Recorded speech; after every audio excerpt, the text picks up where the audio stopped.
Hi friends, কেমন আছো সবাই? আমি সৃজিতা, বিউটি ম্যাজিক পেজে তোমাদের সবাইকে স্বাগত জানাই। এখন ঘড়িতে বাজে রাত্রির 11টা। ঠিক শুতে যাওয়ার আগে ভাবলাম তোমাদের সাথে একটা ছোট্ট বিউটি টিপস শেয়ার করে যাই।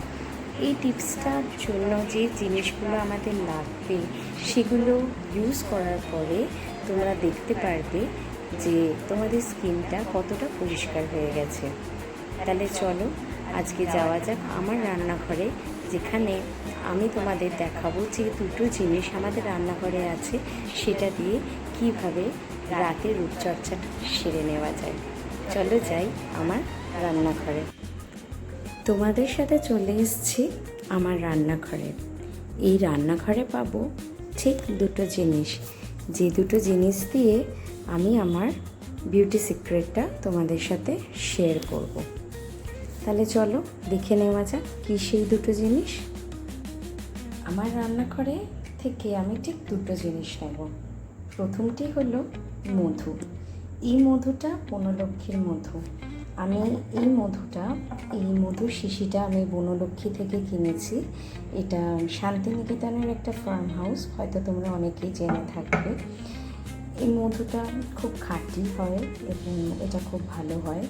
যদি তোমাদের কাছে বনলক্ষ্মীর মধু নাও থাকে, যে কোনো মধু হলেই চলবে। তো আমি নিয়ে নিয়েছি আমার মধু, আর এটা হলো আমার মশলার বক্স। এই মশলার বক্সটার থেকে আমি নেব একটা জিনিস, সেটা হলো এই আমার হলুদ গুঁড়ো। আমার রান্নাঘর থেকে লাগবে শুধু দুটো জিনিস। এই প্যাকটা বানানোর জন্য লাগবে মধু, আর আমার এই মশলার বাস্কটার থেকে লাগবে হলুদ গুঁড়োটা।